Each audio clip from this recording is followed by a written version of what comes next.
the love are hanging on me, push and shove. Possession is the motivation that is hanging up the goddamn nation. Looks like we always end up in a rut. Everybody now trying to make it real compared to what? Come on, baby. Hi everybody, I'm Dan Pascucci and welcome to another edition of Everything But the Kitchen Sink, Mansfield Cable Access's premier talk show within our time slot. As always, it's a pleasure to be here. If you would like, I start the show always the same way. If you would like to be part of this show in any way, shape, or form, that means if you would like to be a guest, if you would like to recommend a guest, if you have questions for a guest, if you would like us to read something, say happy birthday, anything you want, we're here for you. The all-purpose way to get a hold of us is through our email, and that's at mansfieldkitchensink@gmail.com, flashing right in front of your screen there, courtesy of our best friend there, Jack O'Neill, who, again, I got to give him his props for taking care of things and making us look good time after time again. We are also on Facebook, and that's at facebook.com/MansfieldKitchenSink. Catchy, I know. And we are also, you can also get us on talkmansfield.org. So it's very important. And so that's, if you want to be part of our studio audience, whatever you want, we're here for you, and you know that. You've grown to figure that out. So that's the best way to get a hold of us. Also want to give a shout out to our furry friends at the Mansfield Animal Shelter, you know, the ones that can't ask you for help themselves, and there's always a need. And if you wanted to go see the Mansfield Shelter down on Fruit Street and mansfieldshelter.org and go see our furry friends, you can. They're always looking for volunteers, but they're looking for more than that. They're looking for donations, and our furry friends can't lobby you directly, so people like me help out and twist your arm for them. Before we get into tonight's show, I do got to say, I got to wish a happy birthday. I got to do a shout out to a true American patriot, and not the kind that plays football, but a real live patriot, and that's my friend Bill Lumen from Waco, Georgia. Okay, happy birthday, Bill. You are a patriot. I just wanted to get that out there. So I wanted to get that. And speaking of the Patriots, and that's the other kind now, you know, they are in the Super Bowl, and I am feeling pretty good that they're going to take care of business, and they're not going to, they're not going to let the Giants have their way with them. So enough about that. Now, tonight we have a very special show. We have a very special guest, okay? And we're going to do something totally different, and I'm going to introduce a young gentleman who's got quite a story to tell, and he's got quite an interesting life, and we want to share he'd like to share that with some of you people. Matter of fact, all of you. And a very young, nice man from, I believe, Rentham, and I'd like to introduce Mr. Scott Maloney. Welcome. Thank you very much. So how are you? I'm very well. How are you? So are you from Rentham now? Negative. I'm actually from Plainville. Plainville. Same my high thing. school, yeah. Same thing. Plainville, Rentham, and Norfolk, they're all going to merge into a minor city and call it King Philip. Okay. King Philip City. Oh, very nice. Now, you are a motivational speaker and storyteller, That's right. amongst other things. Now, I got to ask you this. I don't even know if you know this. Do you live in a van down by the river? Matt Foley. Hello, everyone. My name is Matt Foley. I am 35 years old. I am divorced. I live on a steady diet of government cheese. And I live in a van down by the river. No, never heard that before. Okay, never heard that one? Because it's pretty funny. You should see it sometime. Okay, I will. Excellent. That's good. Chris Farley, I think he'd do a good Matt Foley. Yeah, I'll tell you, he would have been good for it. Yeah. Now, on September 18th of 2004, that day rings a bell with you. Your life kind of changed a little bit forever. It did. Okay, typical Friday night. Okay, and you were in college campus, right? Senior year of college. Senior year, okay. Becker College. At Becker College, which is actually a nice school. I've actually been to Becker College. It's a very nice school. It's a very nice school, and yeah, when we were looking at colleges for my daughter Andrea, that was one of the ones we looked at, and Becker is, it's a... Where'd she end up? She ended up going to URI. Okay. but we did look at Becker. But anyways, so what happened on that Friday? Well, it starts my junior year. My junior year, I Okay. lived off campus in an off-campus apartment, and my senior year, I wasn't sure if I was going to live still off campus, remain off campus, or move back on campus. And it took too long to decide. And by the time I decided to live on campus, all the senior dorms had been taken up. So I was placed in the only dorm room available, which was a freshman dorm. And freshmen, obviously 18, 19 years old, not of drinking age. I, being a senior, was. And rather than, on September 18th, just a few weeks into the year, I locked my keys inside my room. And I didn't notice until the end of the night when everyone had been drinking. And rather than call campus police or campus security or campus popo, as they're called at Becker, I said, it's not a big deal. I'll just pull a simple MacGyver stunt and I'll crawl, because I didn't want to bust all the freshmen, rat on all the freshmen and break up the parties, because that's what I'd have to do. Do you understand? I hear you. I hear And you loud rather and than clear. that- You don't want to rat out the newbies. Yeah, exactly. Okay. So I made the stunt of crawling out my dorm room window, because they had access to my dorm, but not my individual dorm room. Oh, okay. So I crawled out my dorm hall window and then onto a tree branch and into my individual dorm room. And, well, that was the plan. That was the plan. That's not exactly what happened, though. So what exactly did happen? I made it out the window onto a tree branch, and the next step was to go from the tree branch to my individual dorm room window. And it was raining, windy, and the bark was slippery, and I fell. And I fell from innocence right then. Oh, boy. I fell and landed on my head, suffered a traumatic brain injury, and I was declared legally brain dead. Spent a few weeks in a coma, then a few months in a semi-coma, and eventually I was able to graduate college, and taking a negative experience and turning it into a positive message, telling kids, high school, college, and university students to make responsible decisions. Use your head. Okay, because you did not make a responsible decision, and looks like you kind of paid a price along with a lot of your family, I'm Yes, sure. I did. Wow. So, Family is the reason I'm here today. okay, well, that's it. They supported you, and they took care of you and loved you and brought you back, and look at you. You seem like you've got a lot going for you now, right? Probably a lot more now than when you were back in college drinking. That's right. Right? So, and it was a very serious brain injury, okay? And Traumatic brain injury, TBI. okay, and what's the difference? What's a traumatic brain injury as opposed to? There's a TBI, traumatic brain injury, and an ABI, acquired brain injury.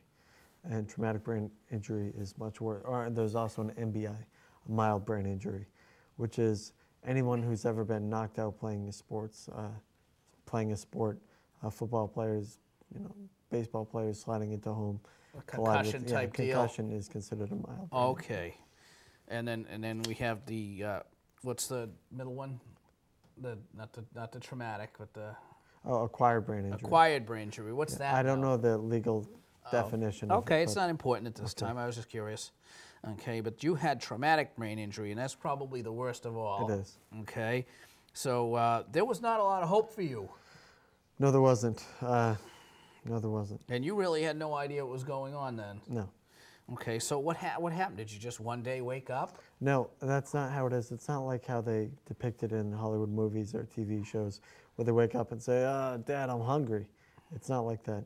The first thing I remember was my older brother pinching me so incredibly hard, waking me up almost from a coma, because I showed signs on the monitors and graphs that I was coming, I was showing more brain activity, normal heart rate and things like that. Oh, wow. They said he's coming out of his coma. Lots of times just a loud yell will get them, the next step. And my older brother pinched my chest, even though I'm not sure if they frown upon that, but they said... He did it anyways. Yeah, he did it anyways, and that was the first thing. Wow. The next thing I remember was October 23rd, 2004. Where are you from originally? Originally, well, from Norwood and Okay, been here so- for a long time. Yeah, so you're from Boston, essentially. Yeah. Yeah. All right, October 23rd, 2004. Anyone remember that day? Game 1 of the World Series. Ah. Yeah. Steven Tyler singing the national anthem. That was one of my earliest Which is memories. really coincidentally, he just sang the national anthem for the Patriots Yeah. playoff game last week. He didn't do as quite of a good job, but you know, He's a lot older. yeah, yeah. He's a lot older, and he's had a few falls himself. Yes, he has. Yeah. So wow. So now you are able to talk to students. You're using your misfortune to educate people and enlighten them and kind of steer them a little bit. Is that what your main goal is? That's right. To sum it all up, I'm taking the advice of John Paul, George, and Ringo, and I'm taking a sad song and making it better. Okay, well that's good. So you go to students, you talk to students with ease, professionalism, okay, with a sense of sincerity, okay, I knew that. And the thing is, you know what, you're young enough where you can relate to students. It's tough when I mean, I remember going in high school and they had, this one and that one come by and everything, but they're a lot older than you. Yeah. It's a little harder to relate to. Yeah. I mean, you're in high school, you're 16, 17, 18 years old tops, and you're dealing with somebody who's, my age now, right? It's like, all right, oh, we have an What does assembly this guy today. know? We have an assembly today. We can sleep. This guy wants to talk to you and tell you about, it being in his middle 50s. Yeah, yeah. It's not like that. I don't think I'll be going gray anytime soon. Yeah. So I'll stay relevant. Wow. So I have a younger brother who's in high school now, and so little things, I'm able to relate to the kids because I remember what it was like going on my first date. Yeah, you. Do you remember my first date? Yeah, I'm talking to you. My first date. But same thing as my little brother. He's going through those things right now, and I still remember them. Well, very good. Now, you actually were a 2001 graduate from King Philip Regional High School. That's right. That's the year my daughter graduated, but she graduated from Mansfield High. And it's funny, though, that we're looking at Becker, and so that's... Oh, wow, we could have known each other. Never know. Never could have been there for the, the tour the same day. You never know. But, yeah. Very nice. Let's see. So now your career now is public speaking. That's right. Okay, and this is what you do, and you tailor your stories and your life circumstances and your knowledge, and you tailor it to your audience. That's right. Every program that I give is a little different because I know if I'm addressing a middle school, I can't say the same things that would relate to a high school. Same thing with a college. I have different ratings of my programs. I have G, PG, PG 13, R, which is found on college, which is on the college campuses. Animal House. Yeah. Okay. Yeah. Have you spoken in the Mansfield school system yet? No, I haven't. Okay. I haven't. Well, I've spoken to several around Mansfield, but never to Mansfield. Go down and see the school administration. They're right next to the town hall, right in the same in the building next to the town hall. They're joined together. Okay. You can go down there. You should talk to them and see if maybe they have some need for your services. That'd be terrific. They're nice people over there. Now you have. I want to talk about three of your presentations that you have. Okay, and one of them is called "Triumph Over Tragedy." Tell everybody a little bit about that. You don't have to do the whole program here for us, of course, but we don't want to let the cat out of the bag. But we would like to give people just a preview and just a little bit of what it's all about. All right. Well, triumph over tragedy. Where am I? Am I on one? You just talk to me. It's fine. Okay. Triumph over tragedy. It's a simple thing, really. It seems like TBI, traumatic brain injury, is the acronym of the decade with the wars in Iraq and Afghanistan. People are surviving injuries that in Vietnam in the first Gulf War, or the prequel, as I call it. It seems like they're surviving injuries that they wouldn't have survived if this was a war 20, 30 years ago. And I I've visited patients, not necessarily military or wounded veterans or wounded warriors. Visited, rehabs in Boston, Connecticut, Rhode Island, and New Jersey, actually. You're a busy guy. Yeah. Wow. I'm keeping busy. Yeah. Okay. So, and now triumph over tragedy, that's one of your, and that's tailored to that type of injury. Yeah. And okay. And because even though the circumstances are different, the injuries are very much the same. Exactly. Okay. Well said. Very good. And now when you do one of these, how long does your session usually generally last? Well, you mentioned it earlier. I'm a storyteller. I'm an interactive storyteller. Okay. So I don't just tell my story. I say, who has a story to tell? And I take that and I build on that. I build, I add, I subtract, I contribute to their stories. Wow. So every program that I give is 60 to 90 minutes, depending on the interest of the crowd. Exactly. Right, how much interaction. I feed off the audience. Yeah, they feed off you, it sounds like. Yeah. And then, now another one that you do is people take you at your own self-worth. What's yours? Oh. That you got to explain that one to me. All right. That's actually... That's a big title. Yeah, I know I could make that an acronym, but I wouldn't. People take you, PTYA, whatever. Yeah. So people take you at your own self-worth. What's yours? Well, I have a number of imperfections as a result of my injury, whether they're scars, whether they're limp, whether it's a limp, whether it's my arm locking up whenever I try to exercise, and not whenever. When I do cardio exercise, things like that, and I point out my imperfections. I say right from the get-go, what's wrong with you? What's wrong with you? Tell me an imperfection with you. Right now, Dan. I'm putting you on the spot. Oh, me? Camera's on you. I don't know. I get shy in front of the camera. Oh, is that right? Yeah, I question that. Yeah. Well, imperfections. Some of them are colleges. They'll say, well, I gained a few pounds. I say, okay, well, freshman 15, that's an accepted phrase. I got my freshman 30. Yeah, but they'll say, yeah, but I'm a junior. And I'll say, whoa, okay. Yeah, right. Well, if you got out of shape, you gained a lot of weight, so you're becoming more round, becoming more rotund. I'm a well-rounded person. I'm a well-rounded individual. So you're circular. Circle is a shape. So you're in shape. Oh, yeah, Yeah, I'm in things shape, like that. Yeah, things like that. Okay. So, and I point out my own imperfections. I have scars over my leg, over my head, things like that. But really, was that? So it wasn't just like you fell and got bumped and everything. No. This was like a huge deal then. These scars on my leg are from compartment syndrome, fasciotomy, to relieve compartment syndrome, which is when the nerves, muscles, and blood vessels are all compressed in a compartment inside. Inside. They have to relieve the pressure. Exactly. Oh wow! So how many surgeries did you have? Not to get off this, but No, that's fine. do you remember, or do you? No. Oh, you have no idea. No, I have an idea. Under 10, more than 5. Okay. So somewhere in that medium. But as far as the scars go, one, Chris Cagle sings a song. Chicks, Chicks dig it. Scars heal, glory fades, nothing left but the memories made. But chicks dig scars. Oh, do they? That's what I tell myself. And when little kids, when middle school audiences ask me where I got those scars, they say, oh, I fell into the polar bear tank in the Worcester Ecotarium. Oh, okay. Very nice. Yeah, so it's all fun. Very good.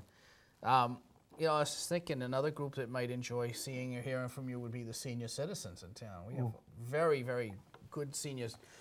Matter of fact, and the other half of our building here at the Mansfield Cable Access Studio is an adult daycare. And we have the senior center down at the library. Mm-hmm. And you may want to talk to those people, because the seniors are always interested in programs such as yours and interested in what's going on. Actually, I met Carol Mulcahy. Yes, right. I met her on the way here. Oh, okay, yeah, that's right. I walked in the wrong door. Did you know that she also is from Plainville? But she co-hosts a show. I did not know that. That's filmed in this very building.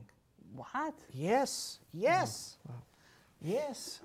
What's I believe the name of that I show? believe it's for the senior center here. Yeah, they have their own. They have a show. Cool. I believe she's one of the people. I'm not. I'll check on that. All right. So now, I want to talk to you about your biggest thing here. And this is your presentation. It's called "I Got Lucky." That's right. Okay, and that what does that mean? Does that mean you won the lottery ticket, or? So I got lucky.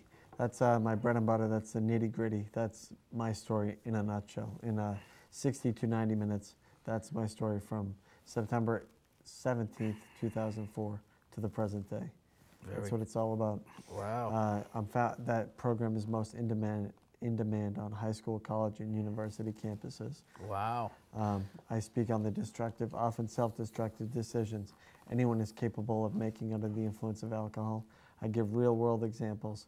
And when I have the audience's attention, which I'm pretty good at keeping, capturing, and holding, I share with them my story. And hopefully I make a difference. So it sounds like you'd be well received wherever you went. Now, if people wanted to get a hold of you, how would they do that? My website is www.scottmaloney.com. Are you going to put it up here on the website? Well, you never know what happens. www.scottmaloney.com. And if you'd like, you can like my Facebook page, which is Motivational Speaker Scott Maloney. Okay, so we got that Motivational Speaker Scott Scott Maloney. Maloney. Okay, yeah, because I never tell people when you see us on Facebook, you got to like our page too. They keep track of that, and they I guess it means something. Weekly updates? Yeah, I get those But I too. guess if people like you there, I guess that it increases your status and it allows you to do more and more things. So if you guys are out there playing on this and you see a like button like that, it is important that you press that, right? So where's your next big engagement? Anna Maria College, the Worcester County District Attorney sponsored underage drinking prevention conference. Oh, very good. That's on March 15th. Okay, and that so March 15th, and you keep pretty busy then. You work year round, needless to say. I do. It's January and you're here, so it doesn't feel like it, does it? No. No, we've been blessed with some warm weather. But this then week. again, you're in New England. You don't like the weather? Wait a minute. That's it. You don't like the weather? Go Pats. So excellent. So if people want to get a hold of you, that's how they get a hold of you. That's right. And I think you'd put on a compelling story, and I think you'd be a real good person to listen to the whole program. And again, it works good with a crowd, so the crowd is interactive, and that's where you're at your strong point. You get people going, and you bounce off each other, and it turns into a really good thing. That's right. And you do not live in a van down by the river. No, I don't. Okay, that was a good way to start the show. It was. Excellent. Is there any messages you want to give to the people out there? Yeah, I could say don't drink and drive, and I will say that. But it's not just drinking and driving. Don't make foolish, irresponsible decisions under the influence of alcohol. Yeah, or anything else. That's right. Or alcohol. You can or make any other drug. Yeah, just you know what? It's when you're young, and believe me, when you're young, you feel invincible. That's right. And you do things that you as you get older, you go, I can't believe I did that. And a lot of them are not alcohol or drug related either. They're just young and foolish, is what they say. But you don't feel that way. You feel young and invincible. You feel like things heal fast. You get a cut, it heals fast. As you get older, that slows down. So you gotta think things through a little bit. Well, I would like to thank you very much for being part of our program, and I wish you all the luck in the world. You're certainly a bright young man, and you've really done. You've overcome the odds. And you've turned yourself around, and you're making a contribution every day. And I think that's really important.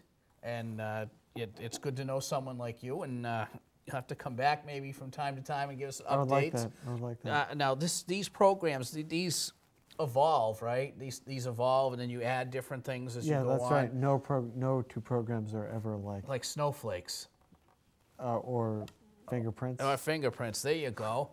Or deoxyribonucleic acid. Right, that too. Yeah. So that's good. So okay, so the programs do change and they do evolve and they stay fresh and modern.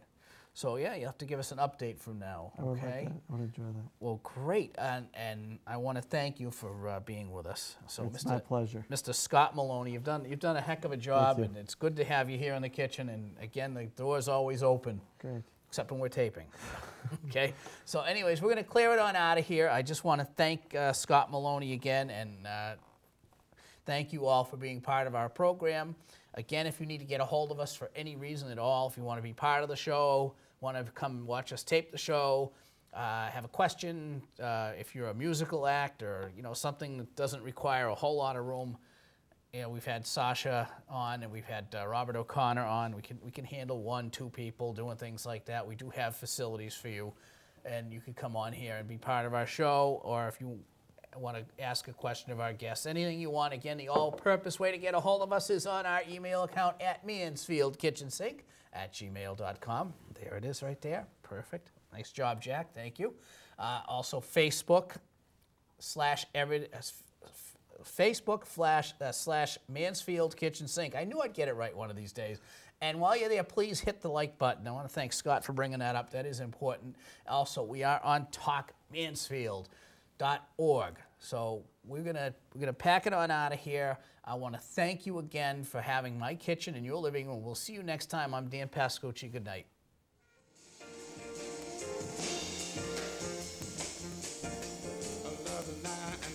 The love are hanging on, we push and shove. Possession is the motivation that is hanging up. The goddamn nation looks like they always end up in a rut.